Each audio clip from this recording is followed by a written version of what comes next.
The third and final step in the STP process is positioning. Positioning has a very specific meaning to marketers. It refers to developing the image of the product which is in the mind of the customer. So this is the customer's perception. And the position is always relative to the competition. And remember, competition can include direct or indirect competitors. And the position is always based on attributes. These attributes are sometimes called features, and those features could be objective, such as miles per gallon, or they could be subjective, such as taste, design, fashionable, all of those attributes that are important to customers, but it's hard to measure objectively. So the position refers to the image of the product in the mind of the customer relative to competition on important attributes. Oftentimes the position is captured with what is called a brand personality, where when people use adjectives to describe a particular brand, those adjectives would be used in fact to describe a typical person who's a customer of that brand. So if I think about Apple, that connotes a certain brand personality, a typical person who uses it, compared to a Asus computer, for example, or a Dell. When I think about operating systems, people who are using open source are very different than people who use Microsoft. When I think about cars, the typical driver of a PT Cruiser is very different than the typical driver of a Mazda Speed 3. And companies frequently find that their existing market position maybe is outdated and they need to reposition. For example, when we saw the RBK video, we saw that Reebok needed to reposition as a shoe used by women for aerobics to a very cutting-edge lifestyle shoe that appealed to urban youth based on their capability to partner with hip-hop artists to create that new, hipper image for their shoe.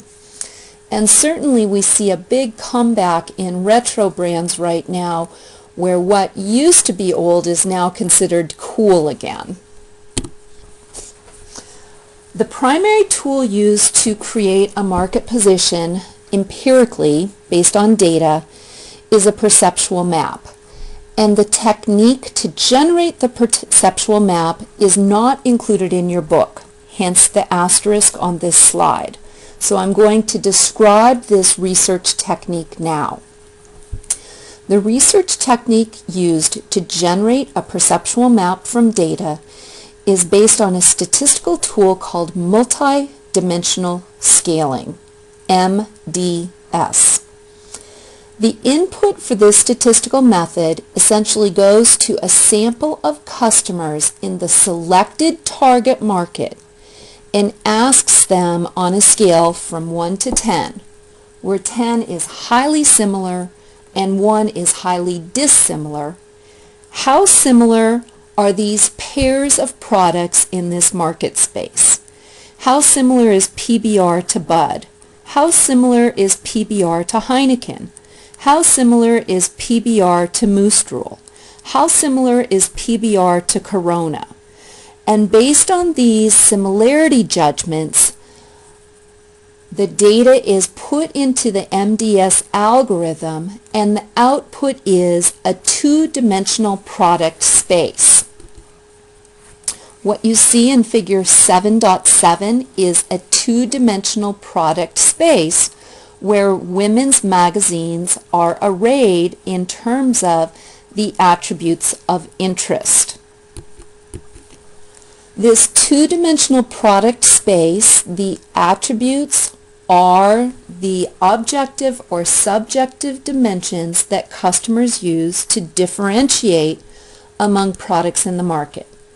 And the products that are placed on the perceptual map are the consideration set or the evoked set from chapter 5.